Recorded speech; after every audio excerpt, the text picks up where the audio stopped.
Every 11 seconds, there's a new ransomware attack.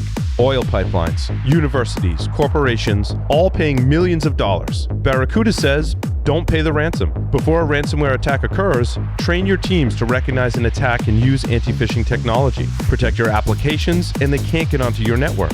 Simple backup and restore solutions quickly recover your data without paying the ransom. Build your ransomware protection plan now by visiting securityweekly.com/Barracuda. That's securityweekly.com/Barracuda. Qualys has brought together vulnerability management and patch management, letting security teams discover vulnerabilities and apply patches immediately, all within a single, unified app. Sign up for a free trial of Qualys VMDR, vulnerability management, detection, and response today at securityweekly.com/Qualys. Welcome back, everyone, to Paul's Security Weekly. Security Weekly Unlocked will be held December 5th through the 7th at the Hilton Lake Buena Vista. Keynotes from Alyssa Miller, John Strand, Leslie Carhart, Dave Kennedy, Merrill Vernon, and more. Visit securityweekly.com/unlocked and register to check out the Rockstar lineup. Join us on our next live webcast December 2nd. To see what's under the XDR hood, visit securityweekly.com/webcast to save your seat. Don't forget to check out our library of on-demand webcasts and technical trainings at securityweekly.com/on-demand. Mr. Joff Thayer has joined us this evening for the news segment. Joff, welcome. Hello, it's good to be here. Did I hear that John Strand's going to be there? He didn't even tell me that. I need to go down to Florida now at the beginning of December and hang out with you guys. Yeah, it's good to be here. I haven't been here in a couple of weeks, and, things have been busy, but it is excellent to join everybody this evening. Good to have you back. Mr. Tyler Robinson is here with us. Tyler, welcome. Thank you. Super excited. Yes. Can't wait. I can't believe I get to see you in 14 days and 7 minutes. 14 days, counting down the minutes. I want to start. Let's start with my story number 2. Some thoughts on teaching hacking. I love this article. I thought it was a great article. Not only does it speak about teaching hacking, but also like teaching troubleshooting. Like, how do you teach? Like, troubleshooting skills are something that I look for in every single role in your organization. I want people that are strong in troubleshooting skills, because let's be frank, like, shit's gonna hit the fan in some capacity, whether that's a technical role or not. Like, shit is gonna hit the fan, and how a person deals with the process of troubleshooting or dealing with when things are broken, I think is really, really awesome. It's one of the reasons why I like people who have a military background. They tend to be really strong in those areas of dealing with shit that, like, when shit is really hitting the fan, they deal with that really well for a lot of reasons. And this was from Jeremy Harbinger. He works for, I believe, he works for Offensive Security.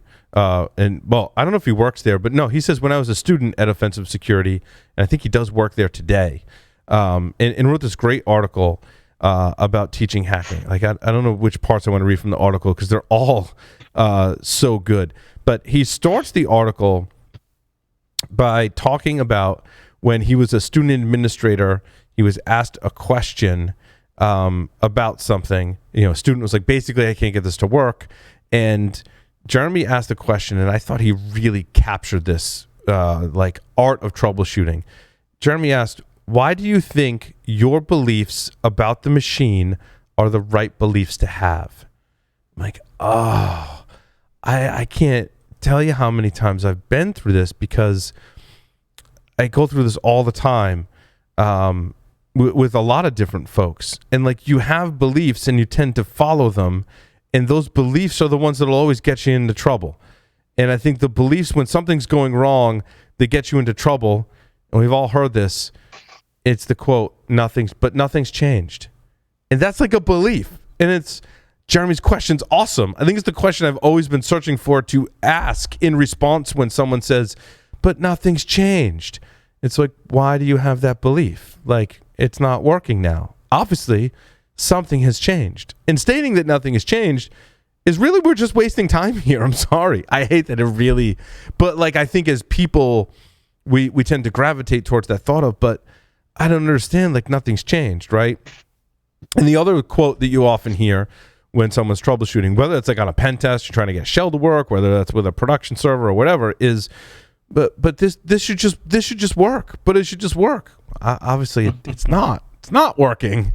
But just because you believe it doesn't mean it's true. You need proof. So if your belief is that nothing has changed, part of your troubleshooting process is to either go prove or disprove that, right? And it's that evidence that we collect. And I think probably 100% of the time, once all said and done and the dust is settled, we determine that something's changed, right? And we've made a change to correct that change. Hey, quick question, Paul. Yeah. And welcome, Tyler and Joff. You missed out on some fun conversations in the first 2 segments. If you're hacking a box, I'm so disappointed. Well, and I'm trying to catch you up and sort of tie the thread together a little bit with my question. Because it ties into it, yeah. If you're trying to hack a box and you think nothing has changed, are you pen testing or are you red teaming at this point? You're trying. Wait. Say that again.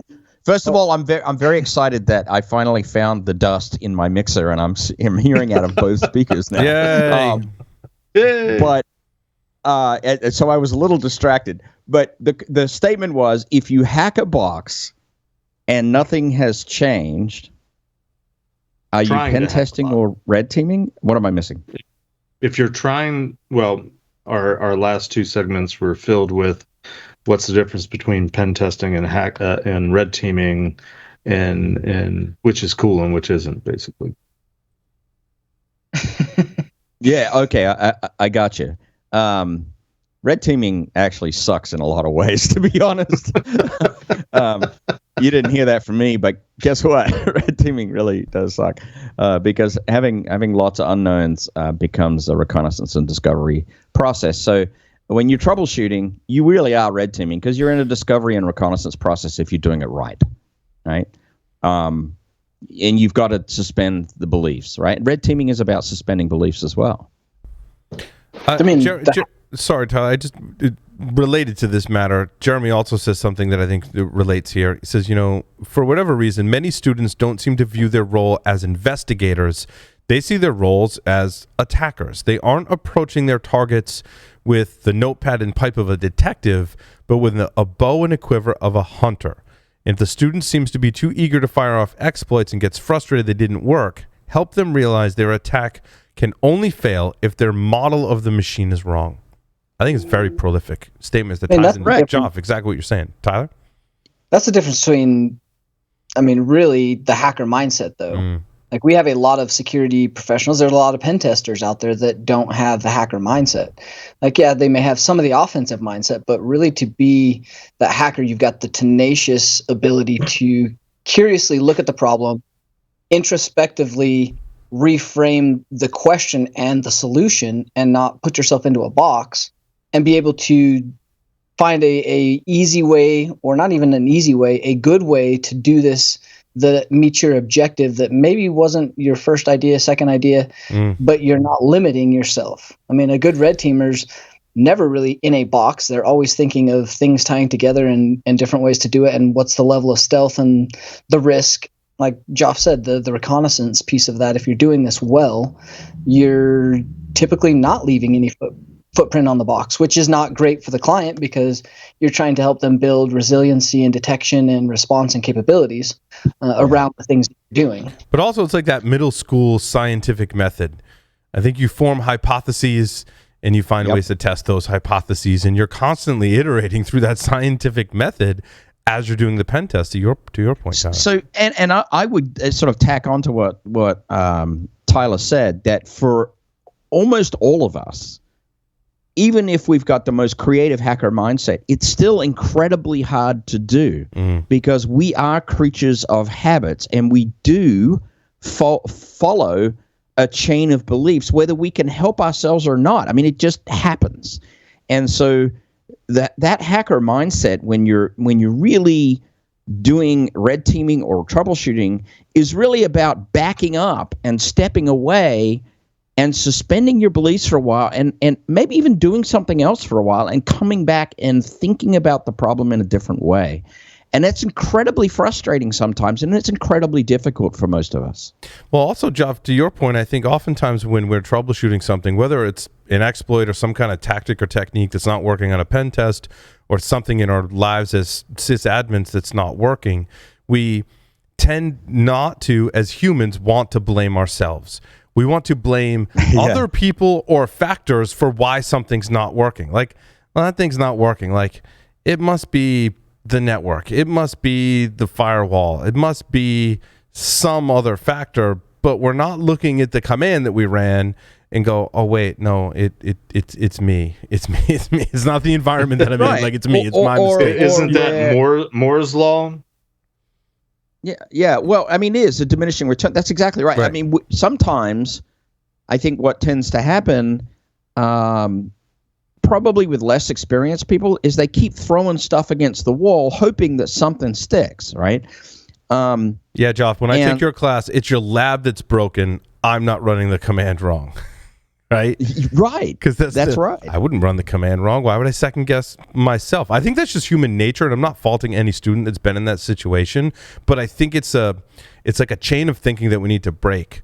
That somehow in my career, I've always second guessed myself and gone, wait, like you, and I think that's just experience. Like, usually when things aren't working, like, I've done something wrong.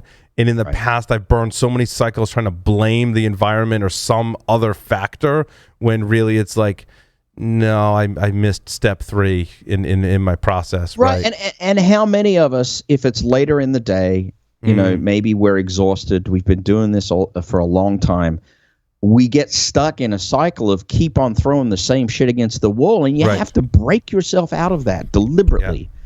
Yeah. You have to have the presence of mind to go, why am I doing this? Is insane. This is the Einstein quote, right? This is insane. Why am I in a loop thinking that the 10th time is going to work any better than the first time? Yeah, you can't do the same thing over and over again and expect different results, to your point, Joff. But I still feel like even some of us experienced folks do that too. Like, no, wait, like, I need to revise. Do it again.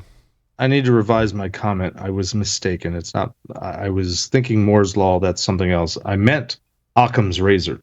Occam's razor. Yeah. That's. I think I kind of jumped to that, and I assumed that, Jeff. But yeah, you knew what I think I meant. I got you. Mm-hmm. Yeah, we're like simpatico that way, man. It's just what happens. In any case, it's just an awesome article. It also kind of got me thinking, like, when you are troubleshooting something, that while you don't want to believe something has changed, something has. You just haven't observed it yet. I think when you approach a problem that you're having with technology, especially, that's the correct mindset. That you can't run with the belief that something hasn't changed. You have to run with the belief that something has changed, and I just haven't found it yet. And you need to look, Joff, to your point, in different places for that, and not look in the same places or repeat the same actions over and over again in the same way, expecting a different result.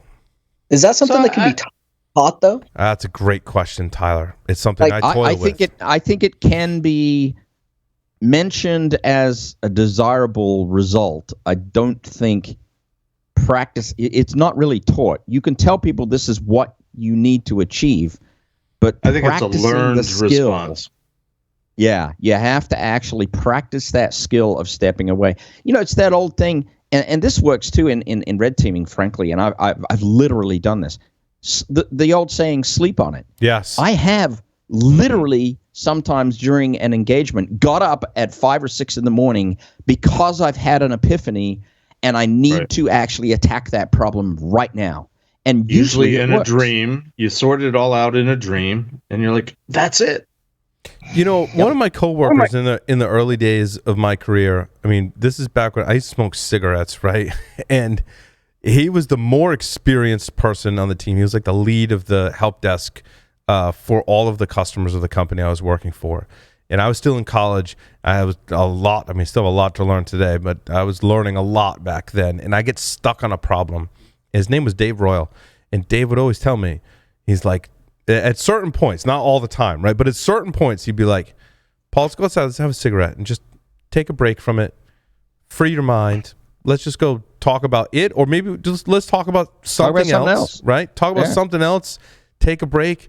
He's like, he goes, oftentimes you'll come back to it and the answer will just hit you. And he was the most experienced person on our team dealing, like when customers were having issues, he was the person that was on the phone with them, right? And I learned a lot from Dave, and I thank him for that. For one of the big lessons from, dude, like just walk away, forget about it for a while. Step away for a while. That's right. Yeah, I think that's one of the hardest things, though, in this industry. That's why we have such a shortage, right? There is a huge knowledge, a plethora of knowledge you have to actually backfill for those of us that have done it for decades. Like we can't afford to have college graduates take another decade and have that help desk experience. It's great to come up that line. But then you look at problems like this where, 2 decades of experience and troubleshooting and knowing all of these little nuances like that can't be taught. So how do we kind of short circuit some of that? And I think that's where we great question, Tyler, right? Because even though we've been troubleshooting on systems that no longer see the light of day today, like they're long since retired, right? But we've done some troubleshooting on those. And when we troubleshoot today with modern systems, we're like, I think this could be the problem because I saw something similar in the past. And Tyler, your question is a very good one. How do you teach that, right?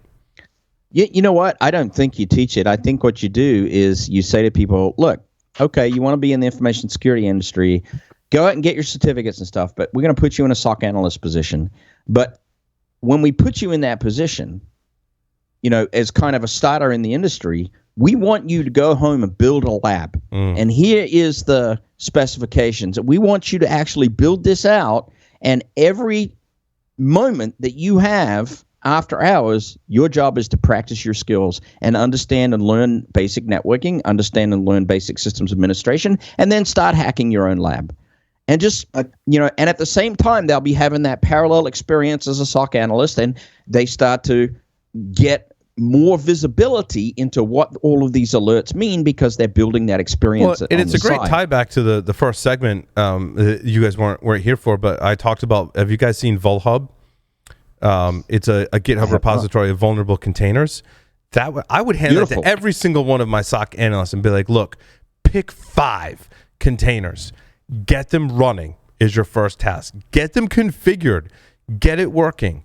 Make some changes to them and run that as your lab. That's a huge amount. Like get Joomla, Tomcat, and PHP. Like get all that stuff running. Just even getting it running. I mean, that's where most of us that come up in the technical ranks have cut our teeth of just like trying to get shit running.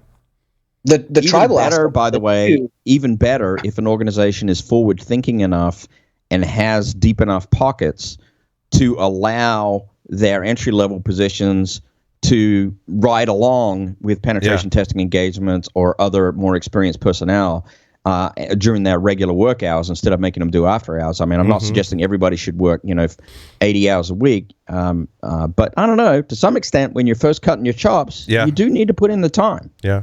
That's tribal stuff too, where the tribal elders talked about the lessons learned in the past and the stories, making sure that we're articulating things that may seem trivial to us, may seem, like everyone should know this. We forget all of the things that we've learned. We forget what we know and what other people don't know. So trying to not hold some of that in and articulate that better through both experience and stories and just verbalizing what we're doing as we do things. Yeah, and I think the lesson there is like, I know when there's a problem that something's changed, and I know a person may not have changed that, but just the evolution of the system, something's changed. And since I wrote the app in this case, I knew what that was. But I think a more junior person can get to that conclusion more quickly if they kind of just throw out the notion that nothing's changed, right? And go, like, your job when something's broken is to find what changed. Don't get hung up on, I don't think anything's changed. Like, all I did was reboot it. All I did was, like, rebuild it. Like, yeah, but when you rebuild it, your requirements.txt didn't have any version specifications, which means it's going to pull every new version of the library, which means you're going to have bugs to fix every now and again. And that was just one issue that we were dealing with. Yeah, I mean, we rebooted a server this week, right? Which is one of the reasons why this really resonated. Rebooted a server this week, and like there was no shortage of 6 different issues that we had to troubleshoot and fix from just simply like spinning down an EC2 instance and spinning it back up. And that boy, that was really one reason why this article really resonated with me, because I'm like, nope, whole bunch of shit did change, because even the act of turning something off and turning it on again is a change. If I can respond to Tyler's, can't we teach this? I think we're all saying, and I think we all agree, that this is really an experience thing. We've all been doing this a while, some of us longer than others. And I know for me, I can walk into a situation, a new customer, new client, and they, describe things to me, and I'm like, I know that there's something wrong here. Before it, not necessarily from a technical perspective, but procedurally, operationally, this whole discussion applies to more than just the technology. Intuition. What's that, Tyler? Intuition. Yeah, intuition's an interesting one. Well, the gut, but I mean, I've been in this business long enough that I don't say I've seen everything, and I've seen a lot, but I've been in it long enough to know, there's something out there that, as much as I've seen, I know there's something out there that, is going to surprise me. And I've had that experience in the last, last month or so with a client that I have. Just when you think you've begun to see anything. So I don't know if it's necessarily something that we teach specifically, students, know that there's something different, know that there's a change, assume that there's a change. To me, it's more of like a philosophy, a mindset, critical thinking, working through some sort of evaluation process to, we know something has changed. How do you convince the young millennials that are coming up in our industry that just don't have the experience? We don't have to disparage them in any way, but they just don't have the experience that we have. And despite the advances in technology, a lot of the problems that have plagued us and we've seen and experienced over the years are still popping up. So I think there's an idea of teaching critical thinking and analysis, and maybe a certain healthy amount of skepticism, or maybe call it cynicism, but doubt. Yeah, look for the things that are broken. Don't look for the things that are working. I checked that and I know, because I know it was working. I checked this. No, go look for the stuff that's broken. Well, and assume that it's there. I mean, yes, we have yet as an industry, as a society, to produce something that's perfectly secure, that has no issues, and I don't think that's going away. So there's some interesting segue into doctors and how they're diagnosing and troubleshooting problems in patients, right? If they adopt some of these mindsets that we know don't work, that's kind of scary for human life. It's kind of similar, right? Mm-hmm. There's a direct analogy there. I had an experience relatively recently where I had one of the newer employees at Blackheels kind of tag along with me on a test, and I was sort of in tunnel vision mode in the first 3 days, because I was slicing and dicing through this network and getting to the place I needed to get, which was usually to get enough credentials to get me more lateral movement very, very quickly. And, I sort of got to a place of escalation, and then I sort of relaxed a little bit, which is pretty common when I'm doing these kinds of tests, right? And the person that was with me said, watching you was kind of like watching poetry in motion. He goes, it was like, I can't remember his exact words, but he goes, it was amazing. And he goes, how do you do that? And the answer that came to mind immediately was the word instinct. And what is instinct or intuition, as Tyler said? Where does that come from? And that comes from experience and time on task, right? And doing these things. And so, I think people can learn that instinct. They got to just do it. They got to have their hands in there, and they got to be not afraid to try stuff, which is why that lab environment experience is so critically important. Yeah. I mean, it's morbid, and I'm extremely thankful and grateful for those that put their lives on the line to defend our country. It's also the reason why I find that working with folks from the military, that maybe some of them have literally been on a battlefield where they're getting shot at. And then, in their career, they move into IT or security. And we've all been in that situation where shit's hitting the fan. And they're the ones that can stay, from practice, from their experience, can stay calm, cool, and collective. I haven't served in the military, but I've been in enough data centers and been in a different situation. My life was not on the line, so there is absolutely no comparison. But like the network is down. And early in my career, I would freak out. And over time, you learn that like freaking out is just a waste of time. Like you've got to stay calm, cool, and collective, and be like, no, like I love Jocko's book, Extreme Ownership. Prioritize and execute. I'm like, wow. Like I learned the hard way how to do that. Not as hard, certainly nowhere near as hard as folks like Jocko and others that have served. Like I learned the hard way in IT that prioritize and execute. Can't freak out, right? And being calm, cool, and collected when you're on a pen test job and you're standing on that branch that's really freaking fragile, right? And you know, like I got to make the next move. And if I cut off that branch, I'm totally screwed. Remaining calm in that situation, in remaining calm in troubleshooting when the entire freaking network is down, and remaining calm and the ability to prioritize and execute is definitely, it's a skill, but it's a mindset. It's all of those things. It's a mindset, and I think it's part of the hacker mindset. Yeah, it's just the doubt, the questioning, the skepticism, what else is going on here? What else could go on here? And I'm personally not sure that that's something that you teach. Yeah, I think at some degree that's something that you have. That's part of your chemistry. Agreed. You have it or you don't.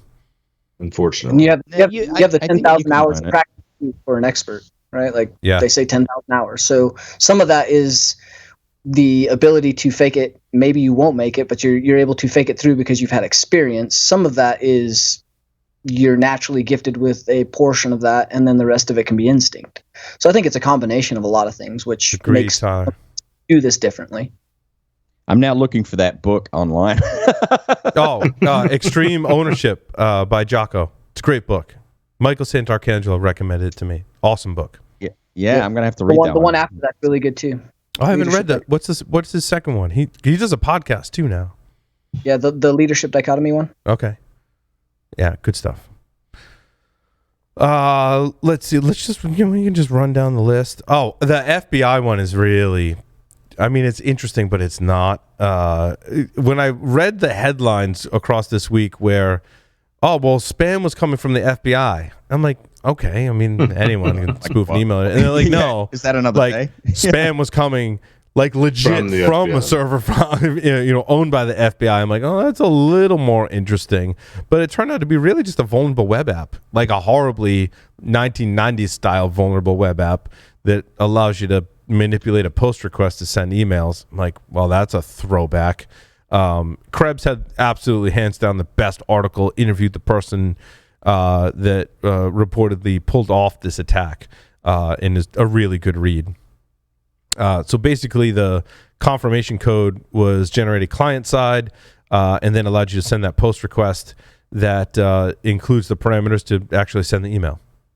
Was how I read that basically. I had to read it a couple of times to be like, was that really? Like, because I remember doing that with, I don't even remember like the webmail products that were attached to SendMail and stuff. Like there was a bunch of really vulnerable we used to call it web mail. Because it was I could check my email from a web browser and not Pine kind of days, right? You'd be surprised how many web frameworks right now and websites are vulnerable to this. Like I've seen this week. Things like forgot password that don't have captchas. Yeah. You can 100% do that, and that is a good portion of, we'll say, big websites. So I'm surprised they didn't do something more interesting with this, but they could have.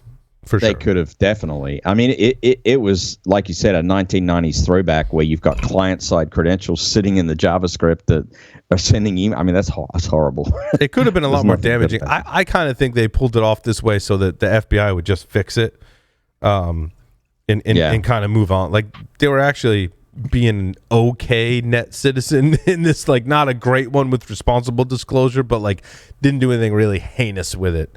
But enough to get attention and get them to fix it. It was kind of 90s style hacking, right? It 90s style is vulnerability and 90s style hacking, Jeff. Very good point. Yeah. Speaking of disclosure, there was Troy Hunt wrote an article about beg bounties. And I love this one because I've gotten these kind of style bounties. And so it's someone begging, basically it's exactly what it says, right? Begging for a bounty. And Symantec wrote up a bunch of them, and they're mostly like really easily publicly observable, kind of low priority vulnerabilities like DMARC records, a missing CSP, and they're basically scaremongering for profit. So they're like, you've got this clickjacking on your website, and therefore you must pay me a bounty for that. And what I thought was an interesting part of this article was they're submitting it to website operators that don't have a published bug bounty.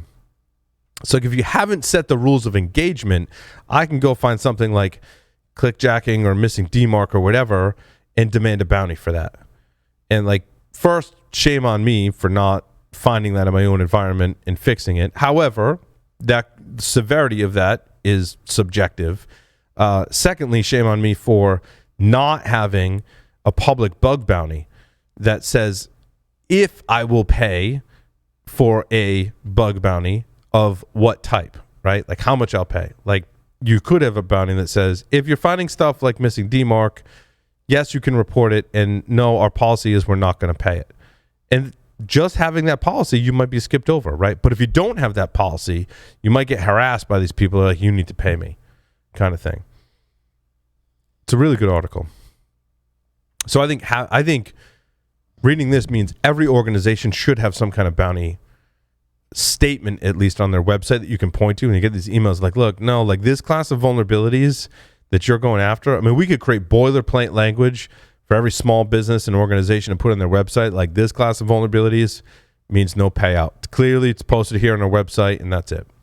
But if the bounty is low enough and someone's done the work and they're just trying to get paid, like, and it's something I didn't know about, would that be something that you could consider or should consider paying? Like, if you're not doing a good enough job, and like, I forget which country it is. Is it Norway that publishes I don't know if they publish the bounty, but like if you find a vulnerability in the country of Norway's infrastructure, the government infrastructure, they send you a t-shirt. And the t-shirt literally says, I found a vulnerability in the country of Norway, and all I got with this t-shirt. Somebody just got that t-shirt in the last week or so. Yeah, it was on Twitter. It was on Twitter.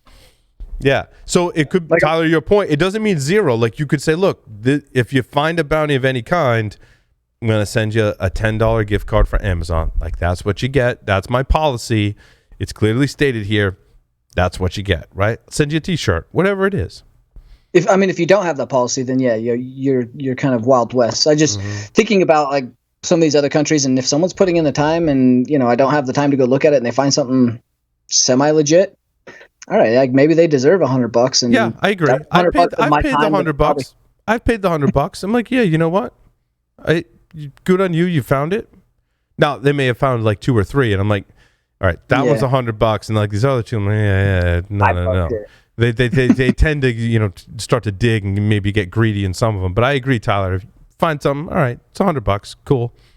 I think it's better to outline and have a good policy. Always. I agree. That's my point. Yep.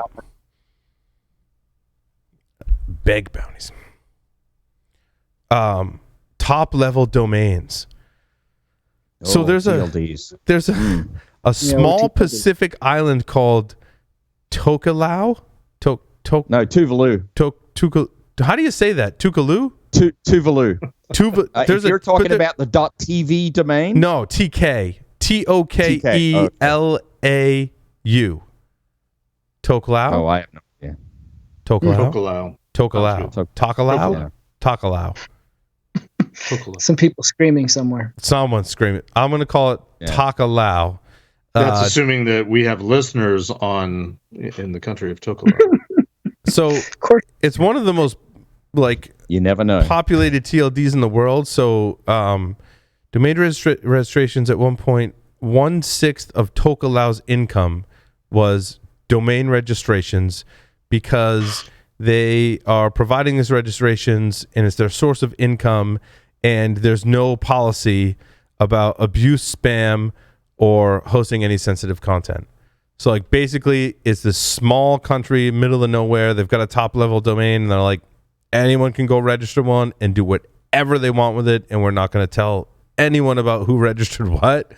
And so that was actually the same case with Tuvalu, because they .tv, and they made a bucket of money on that. So same situation at Little Pacific Island. Is that the .tv? Is that the .tv? I own some .tv domains. I didn't know that it was. Yeah, it's the country of Tuvalu. I thought it was like a .info or whatever. Like .tv was. No, it's a country. It's a country. So stupid question time again. Funny. What exactly is the definition of a top level domain? According to IANA, any freaking thing that you want these days. Yeah, like obviously the most popular one is .com, right? But there's multiple, .org, .edu, .mil. What's an example of a not a top level domain? A second level domain? Are you trying to educate people, Jeff? Tyler? There you go. No, I mean, back in the day, I'm sorry, I'm having a boomer moment, but, we used to talk about, Class A, Class B, Class C domains. No, those are networks. But they were tied to domains. I mean, domain registration, back in the old days, you could look up everybody on the DNS. It's just a curiosity. I mean, the major original domain suffixes. What are we talking about? Well, so originally they were domains that are defined in the DNS root zone of the domain name system, but that's actually no longer technically true, because some of them have farmed out that particular TLD DNS action to a list of providers, and only dot, which is the very root of the DNS, is provided by the DNS root name system. Though, to be specific here, dot has to provide NS records to the various TLDs, of which they are growing and sprawling like spaghetti right now, because, well, I think people sold out, basically, and just said, hey, anybody, bring it in. Come get your TLDs. But wait, so I go to the root to get the name server record, the subdomains of my top level, like correct. So you go to root and you say, hey, give me the name server of com, and it will give you the name servers for .com, which will be a specific set of name servers, and I think it's probably but those aren't the top. Those aren't the root domain servers. They may be or they may not be. It depends, right? Yeah, I gotcha. How the relationship is. Like if you look at .org, it's like hosted by this various things.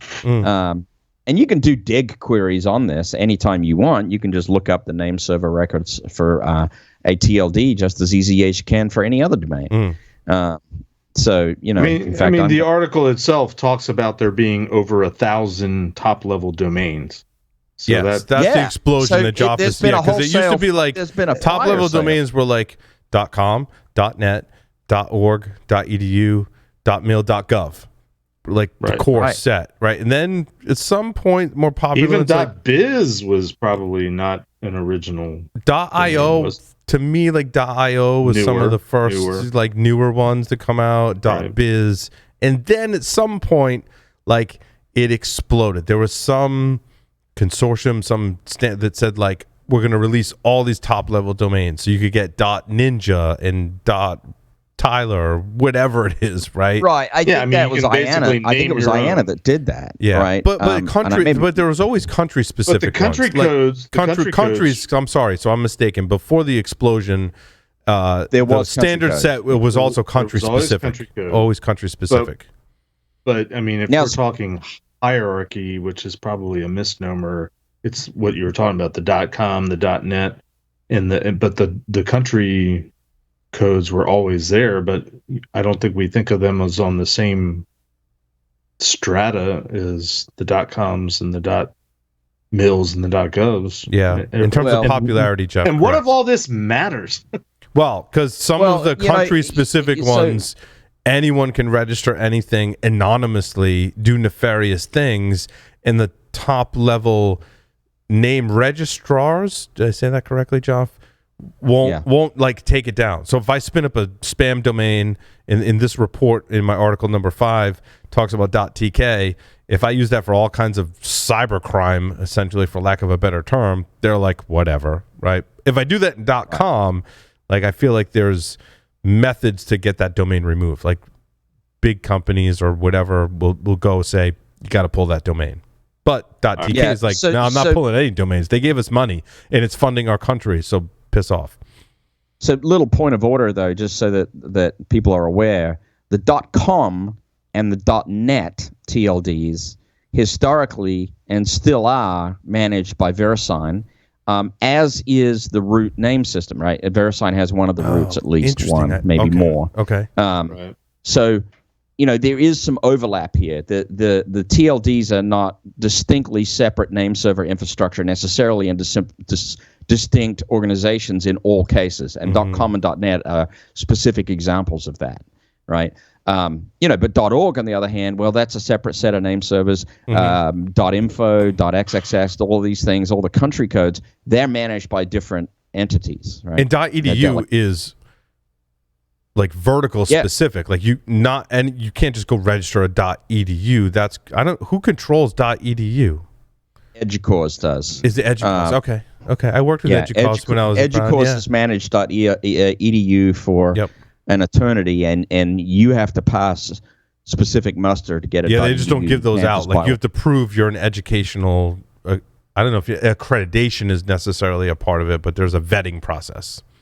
Yeah, I always wanted to be an institute, so maybe I'll get one day. I don't know. I'm scrolling down in the article, and they have like an illustration of what's a top level domain, and they're just they're showing an address.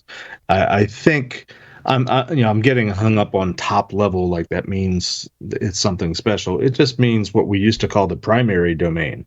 It's the correct whatever's after the last dot. Yes, because they're calling, like their example is unit42.paloaltonetworks.com, and they're calling Palo Alto Networks the registered domain. We just called that the subdomain back in the day, and anything before that. And basically, you registered the first thing, and everything after that was up to you. You could declare as many subdomains as you wanted to.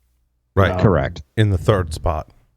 So COM being the top level, Palo Alto. So the issue is there used to be relatively few primary or top level domains, and now there's just a proliferation of them because somebody figured out they could make money by selling them.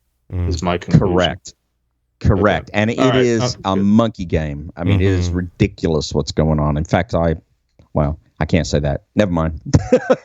But it's also the case for some good quality blocking. I think the article kind of ends in that, like, there are certain top level domains that are associated with so much malicious behavior and so little legitimate behavior that I think we go back to like basically old school like blacklisting. And I don't know, Palo Alto Networks seemed to, who I believe published this article, kind of speaks to a little bit of intelligence about top level domains, right? So maybe you're not blocking all of it, but they understand that like these top level domains are really bad and most of it you want to block. So I think some strategic blocking of these top level domains probably helps your overall kind of network security kind of health in your organization is what I gleaned from the article.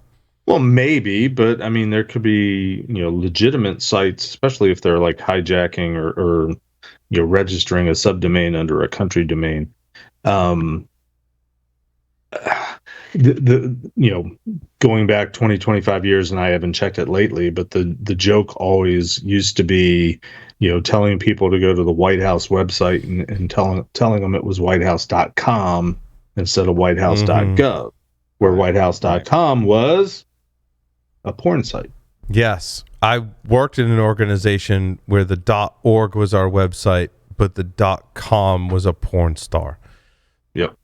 It changed at some time. I think at some point they did reclaim that, but I did work in an organization where that was the case, and no one was allowed to talk about it or mention it.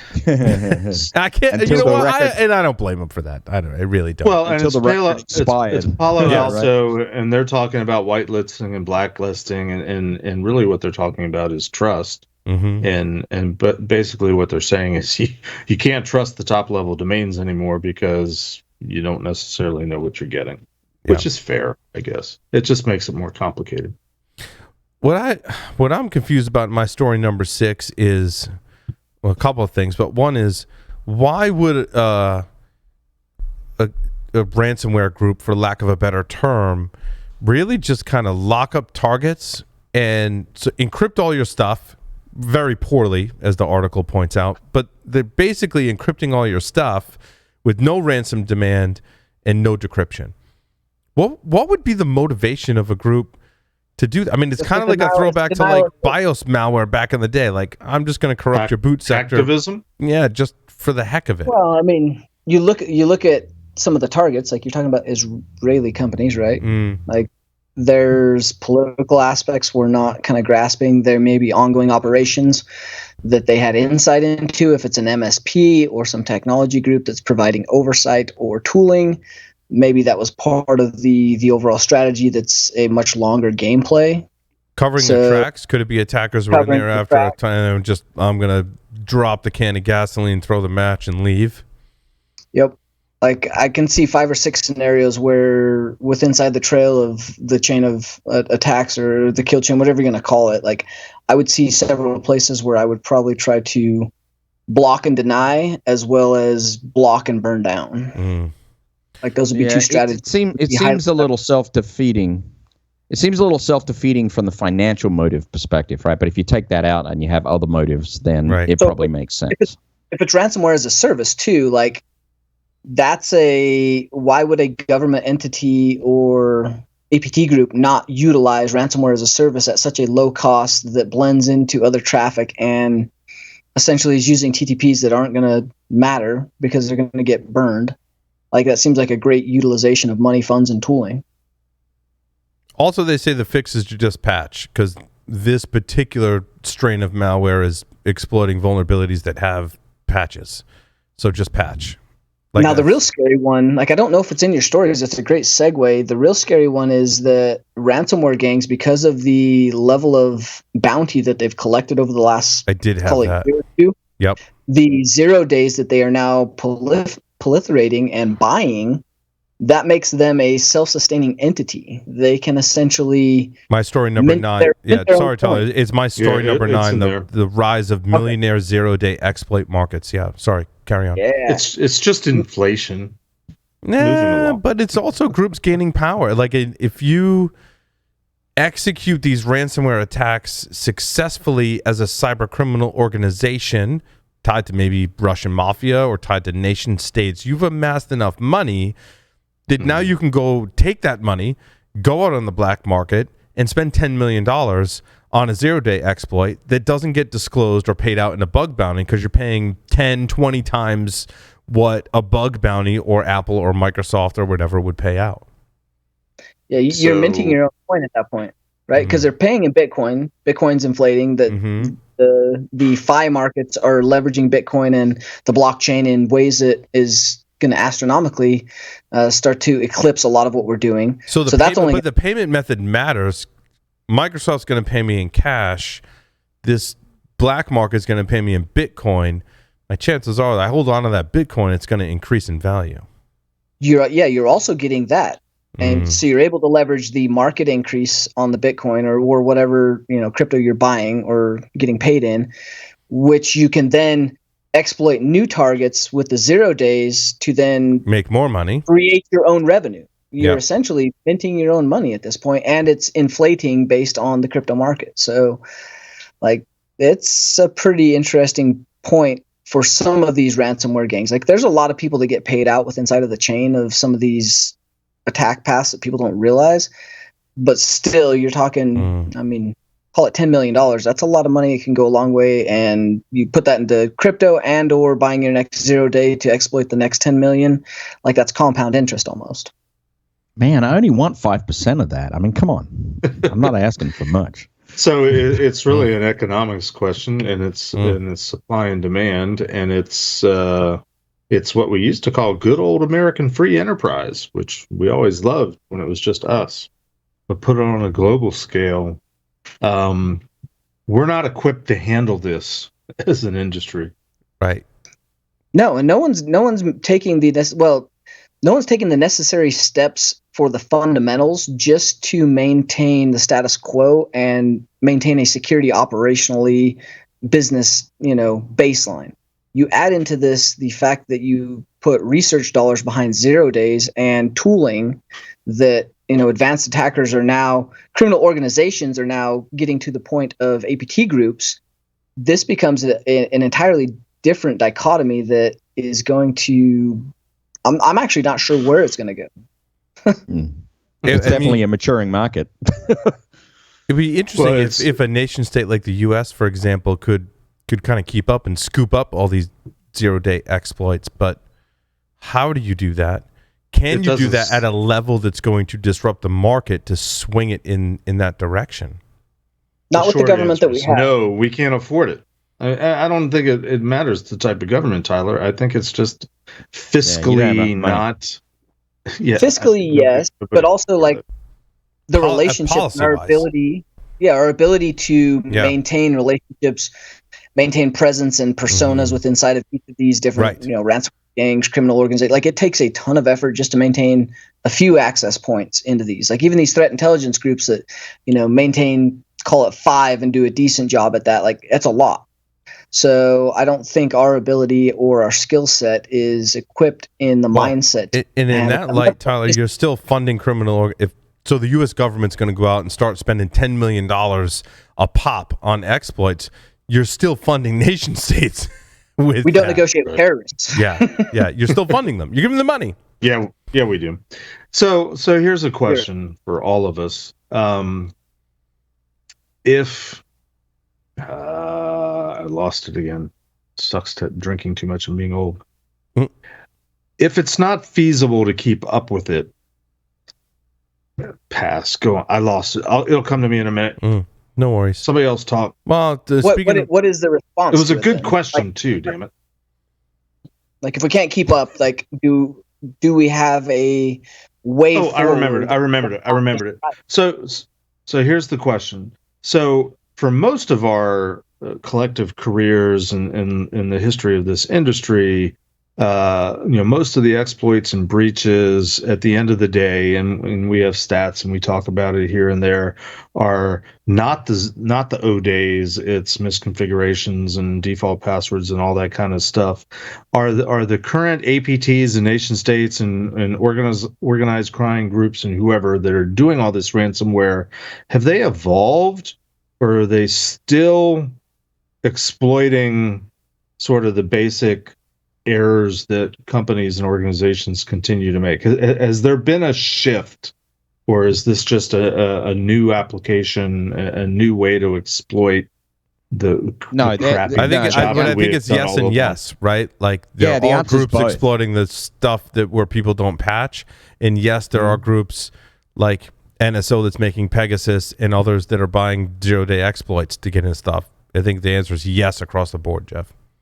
And they're stocking them up. Like, you'll see a lot of these places that keep these for high-profile clients, high-profile targets as part of an ongoing strategy. Like, these are well-organized business entities that have 2 to 5 year roadmaps, that have a pretty well-defined understanding of who their next targets are. Yes, there's smaller groups and initial access groups that are going after, whatever low-hanging fruit is, whatever the latest, research and design that's coming out, the research for, the next 1 day or end day. But those are less than the people that are very specifically targeting companies and going after them. That is part of their business plan. So the initial access is usually part of a supply chain or a bigger project or roadmap that all kind of ties back. And those are two totally separate groups that are working towards those goals. And Tyler, to your point, I think there's a time limit on this stuff too. I think when you buy O-Day for $10 million, you have to develop a business plan to go, how are we going to monetize this, make our money back, get into the organization. Return on investment? You're right. My return on investment for that $10 million. And I know that I got to do that in maybe 2 to 3 years, right? And then I got to burn everything down. Yeah, I'm going to get caught. This is going to get patched. It's going to be out in the open at some point, and I got to start all over again. What really is going to happen, though, and we all know this, is governments are going to become way more interested in going after and disrupting cryptocurrencies, because that's the part that we can potentially impact if we can actually disrupt it from the perspective of exchanging it for real currency. If we can control the money flow, that will stop the financial motivation, and it's done. Oh, that's hard, and that ties into my story number. You guys are going to love my story number 18, since we touched on cryptocurrency. Bitcoin creator Satoshi Nakamoto could be unmasked in this Florida trial. So the family of David Kleiman is suing his former business partner, a 51-year-old Australian programmer living in London, apparently, named Craig Wright. I've met Craig. I know Craig. I've had beers with Craig at various events. Now, Craig has been arguing since 2016 that he did create Bitcoin, and the Kleiman family claims to have evidence that supports the claim that Craig Wright is, in fact, one of, as the story goes, creators of Bitcoin, and is suing him for, I believe, what amounts to $64 billion today. I don't remember. I read the article earlier in the week, so the exact details. The exact evidence that's going to have to come out for this to satisfy the conspiracy theories, the blockchain. It's going to take some time. This is going to be a mess. Yeah. Although, they claim they have evidence that Craig is one of the people who is behind the persona of Satoshi Nakamoto. Which, thinking through that, like some of the original Bitcoin wallets and Bitcoin addresses from the original mining, and the source code of the original block and how that was established and distributed, with the right amount of evidence, that could probably be. But do they have the ability to pay that out? Do they have that? Like, does it matter? Yeah. And if it does, the other problem that this kind of creates is the liquidity within inside of the block for monetizing that. If they actually cashed out a good chunk of that into a different currency, that causes a pretty big disruption in the blockchain. But can we prove today? So the article says the private key that controls the account where Nakamoto stored 1 million Bitcoins. Does the blockchain, can we derive that today, that there is an account of one of the original creators? You can go look it up. Yeah, you can definitely see that. You can look that up, right? So this original account, so there's a private key out there that controls 1 million Bitcoin, which is what today? 60, a lot of money. 63 billion? 63 billion is the number I read in the article. Yeah, 63 or $64 billion. After I said that, the price changed and fluctuated a little bit. After this, that's crazy. That's a lot of money. I'm stating the obvious, but now Bitcoin is $60,000, just over $60,000 a Bitcoin right now. So, wow. So 64 billion. All I would like to say here is nothing's changed. Certainly, nothing has changed. Right. I also think you know what the ultimate value of currencies are, don't you? Right? Whether it's Bitcoin, whether it's US dollars, whether it's pesos, whatever it is, the ultimate value is zero. Zero. Intrinsic value to the human. I also think it's fascinating that it's based on public key cryptography, right? Like I want to get Whitfield and Diffie's thoughts on what they created in the 70s. Did I get that right? In the 70s, and how it's being used today. Like, I'd love to get their individual thoughts. Maybe they have different thoughts and opinions on that, right? Like think about the algorithm that you created in the 50 years ago, and now is being used, and there's like transactions in wallets that are worth $63 billion. And the basic premise of that is an algorithm they created with the Diffie-Hellman algorithm, which is just that's amazing to me. It really is amazing. Like, where it's going, I think like the more you start to study the block and like how all these companies and different crypto and like all of the things that's happening, if you take it out of the general sense and understand like we're really relying on code that is attributable and much more visible at a much lower cost per transaction, it makes a ton of sense from a financial perspective. And we see why all of these big companies are jumping on all the smart contracts, backing different FIs. All of this is the eventual evolution. Like, it's not going anywhere because it is computer and code base that is attributable and lower cost. Like, those points in and of themselves, whether it's Bitcoin or any of the other coins, like, naturally financial is always trying to make transactions lower. They're always trying to improve the speed and response while making it a viable solution that is traceable and recordable. So all of the things that we're doing. It is amazing to think that most of us, all of us on the show, and most of us listening, right, has spent the better part of our lives studying computers and computer science, and to think that it would be the forefront of how currency works is a really interesting aspect. And I think, you know, uncovering the Bitcoin creator and kind of where a lot of, it wasn't the first cryptocurrency, right, but certainly the most popular one that gained traction is really super interesting. And I'm curious where this case goes. It'll be fun because there's one critical point that Tyler forgot to say, and that is control. The thing about fiat currencies is governments control them. The thing about cryptocurrencies is nobody controls them.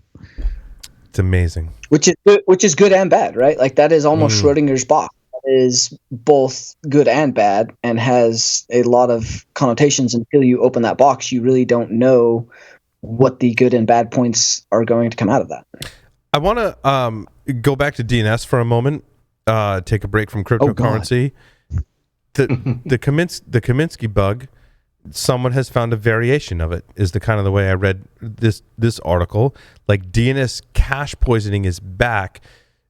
The way I understand it is predicting the source port can be achieved in using ICMP messages and redirects specifically as the side channel.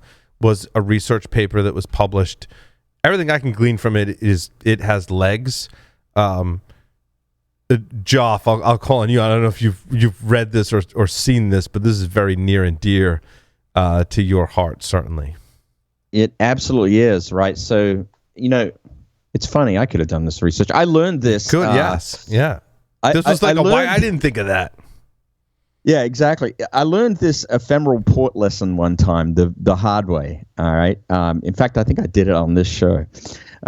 So at one point in time, remember us talking about the idea of having a box that listens on the network and acts as a what are the words I'm looking for? As kind of a tar pit where you could redirect domain names and you could send all the traffic to a box.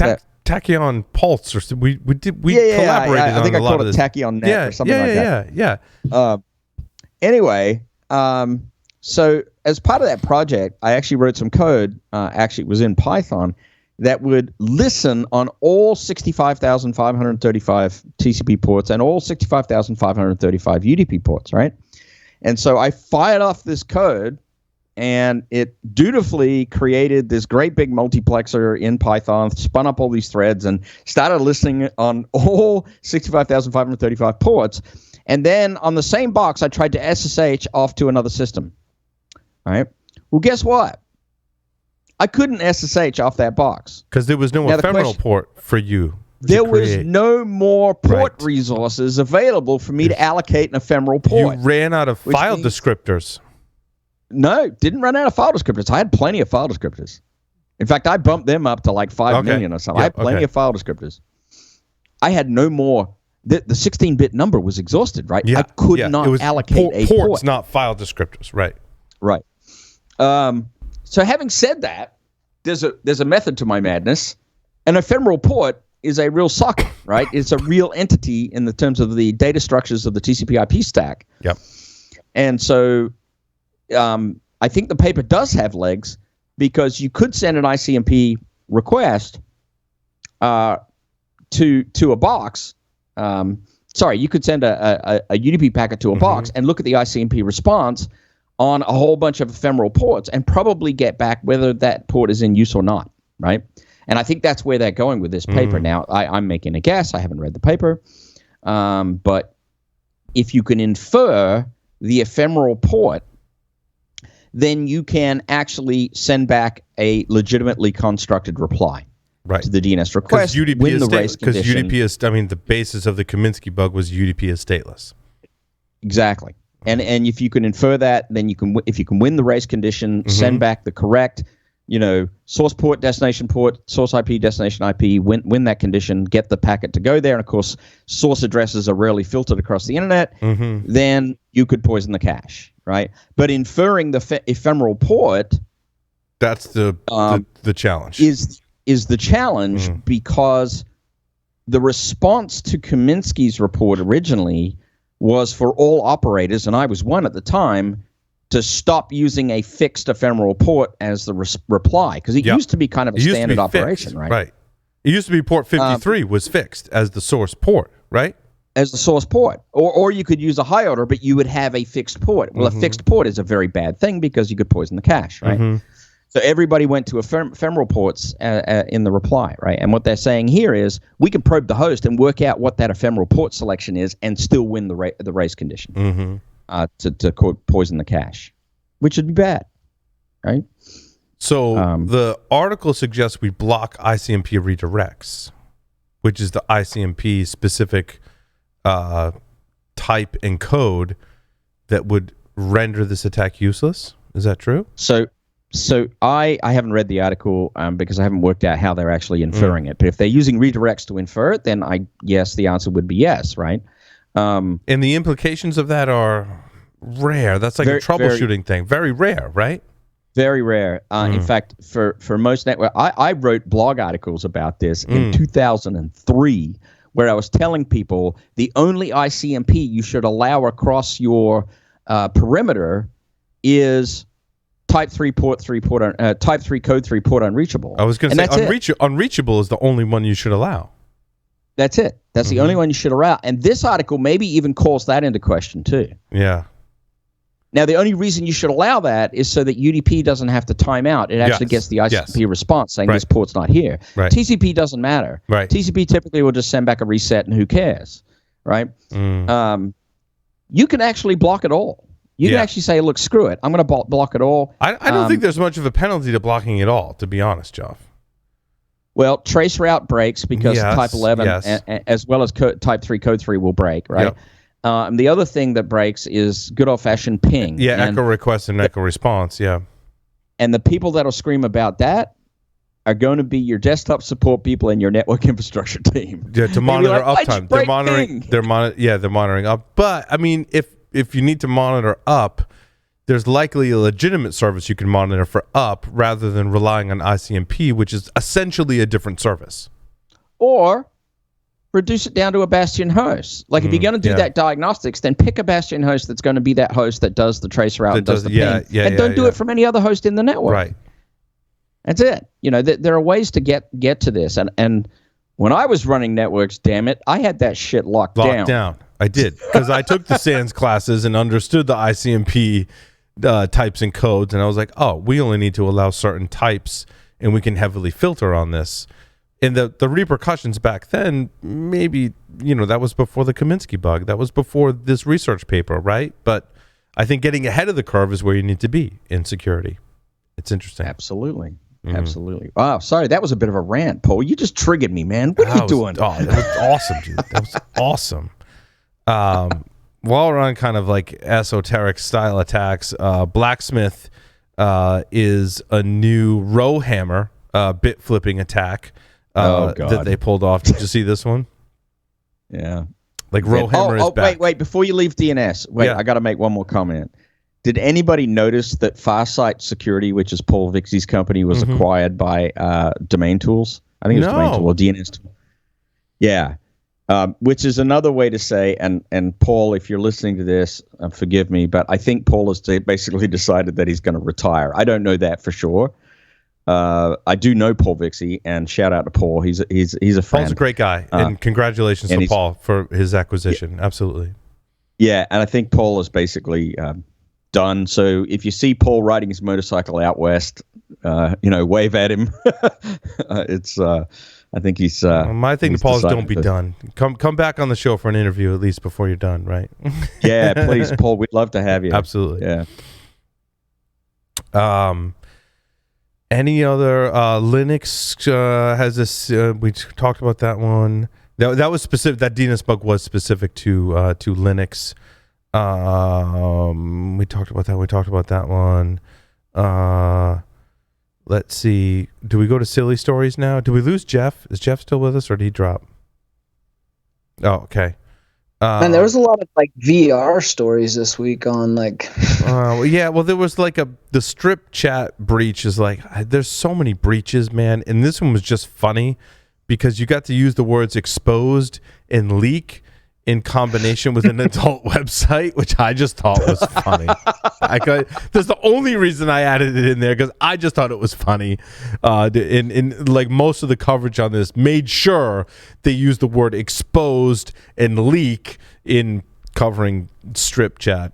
And I mean, it's almost as bad as the Ashley Madison one, though, because there's a lot of private chats inside of that breach that I imagine there may be some extortion stuff happening now or in the future. Oh, Neckier, Universal Plug and Play comes back to bite us. Grim wrote up a great series of Grim. We know the researchers at Grim. They're friggin' awesome. The full details are posted. I put a link in the show notes. It's interesting. So this is the UPnP subscribe and unsubscribe functionality, and there's basically a buffer overflow in this subscribe and unsubscribe, which is just to me amazing. Like it was like 2006 or 7 where I was looking at UPnP going, this is a freaking train wreck. Like there's no authentication in the protocol. Anyone can send messages on the network.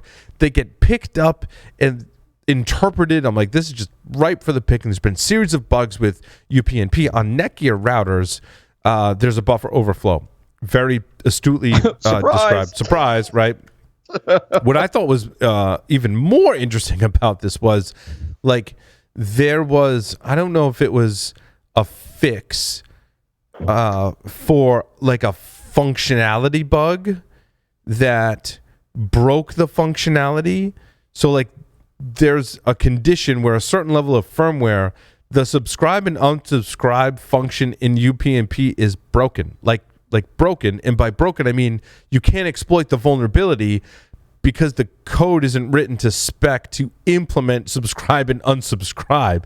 So if you apply the patch to fix the subscribe and unsubscribe in UPnP, your exploit works. I thought that was amazing. I think that was the ultimate that was the best irony part of the whole patching. Grim's GitHub has the full write-up, and it's awesome. It's awesome to read, and they go in. There's some really pissed off nation states today because of this one. Right, and they have exploit code for it. So yeah, it's just really cool. And you better believe UPnP is exposed to the internet because you know it is.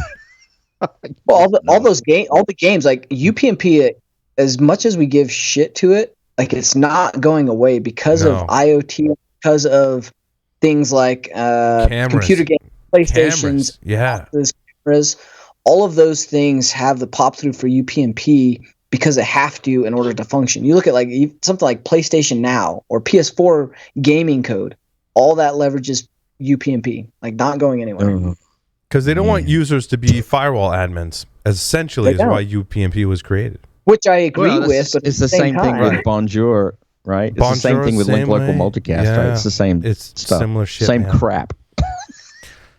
All right, squirrel stories of the week. I've got 3 of them this week.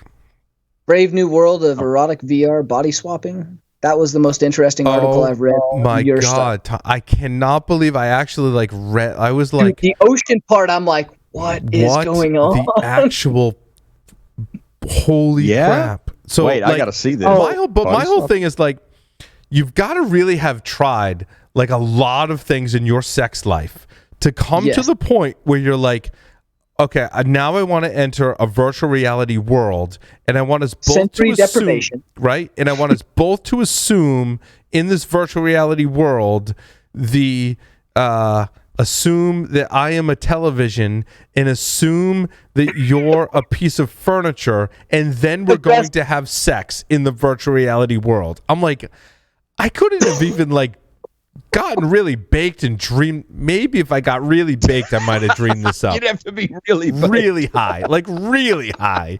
The problem was that wasn't the worst part of the art. Like, it kept getting better. Like, I was like, oh, this isn't done. And it kept going. Like, what was I stopped reading at that point where the television and the hold on. But like they decided to explore what it would be like to have sex as objects in their respective bedrooms on different corners of the globe. They put on VR. They embodied a chest of drawers and a television. So like one partner is a dresser, like you'd have, and one is a television, and then they're gonna have sex in VR. And that's the point where I stopped reading because I'm like, I'm not high enough to like read and understand this article right now. Like, wow, it's the 21st century of trying to watch a Monty Python movie. The creativity, like it's amazing. The detail, it was fantastic. Yeah, it did get better, and like the research is phenomenal. Like there's a ton in VR around getting through like the sensory thing, like triggering experience. Yeah, sensory deprivation. Like, I mean, the sex with the ocean and now being tied to the ocean through sensory deprivation and ocean orgasms, I guess. Like there's a bunch in here, but the research and the idea around VR and like a lot of the stuff coming out, there's a lot to be said about what VR is doing. I mean, we were talking about VR in many aspects over the last several years, and I think it's even going to come to the offensive space where like is VR porn better than regular porn? Is that like a thing? I don't understand. Like, it's what's wrong with regular porn? Like regular sex versus VR sex. I don't understand. I don't get it. Because they say that the brain actually overrides the sensory and causes it to actually be real from the brain standpoint. And so you actually have phantom sensory overloads. Like Joff is doing right now. Look at Joff. Right. Joff is in his VR. Let me see if it works. He's testing it right now. Joff is in chair. So I'm a pillow, and we're having intimate relations right now. I'm curious if this is why Facebook has changed their name to Meta, and like, there's an entirely new line of things that we just don't know, because I don't even know how you would do VR porn like with Facebook being integrated. It's not like maybe there is VR porn apps on Facebook App Store like that. I don't know. Probably not. We are moving closer and closer to the Matrix, baby. We're just going to be plugged in. It's more like WALL-E, man. It's not Matrix. It's WALL-E. I also just quickly, I had to include the story about the lady that got kicked out of church for having marijuana, but it was really cilantro. Like, I was just trying to like add some flavor to my burrito. I wasn't trying to get high. Like, I don't understand. I can find these stories, and they're just so much fun to talk about. Like, what do you put marijuana on your burrito, and do you smoke cilantro? Like, is that a thing? I don't understand. Like, it was very clear. This lady was like, "I'm at church with my daughter. I didn't bring marijuana." Like, it was cilantro. That was one hell of a burrito. Right? I don't understand. It was on TikTok, nonetheless. And she posted it on TikTok. Oh, God. Oh, classic. And now, many of us have been to Las Vegas and seen lots of crazy things you can do in Las Vegas. One of the things you can do in Las Vegas is you can charter a plane for $995, and you can be in the Mile High Club. And like, you can... I'm serious. This is a thing. What is it called? Love Airline? No, there's a name for it. What? A company it's a Cessna, a twin engine Cessna that flies over Las Vegas. Love Cloud is what it's called. And the thing that got me was like the cockpit is not like physically separate. Like, we all know after September 11th, like those doors were locked and it was physically secure. It describes in the article. It's like just a curtain. It's a curtain between the pilot And the whole back of the plane is one big bed, and you can have two people. I don't know if you do it for one person. I don't know if that really counts as the Mile High Club or not. But No, that doesn't qualify. More than two people. But what got me about the article is that the pilot that runs this Love Cloud says sometimes Blake, who's the owner and the pilot, has even been invited to join in the fun, but has declined such invitations every single time, not for any other reason other to ensure that everyone ends up safe. And I quote, "It's a one pilot plane and I can't leave the cockpit." He says, "I love sex, but I love flying even more." I think by flying he means like pilot. I love not crashing and dying more than I love sex. Exactly. I think that's what he means. Read between the lines. Oh my gosh. Oh, where do you find this? Yeah. Just when you thought you saw everything out in Vegas, you got Love Cloud. Love Cloud, baby. Well, they say everything's moving to the cloud. That's right. I guess it's like a cloud penetration test or something. There's a lot of puns. That's got to be several jokes. There's a lot of puns there. It stays up in the cloud.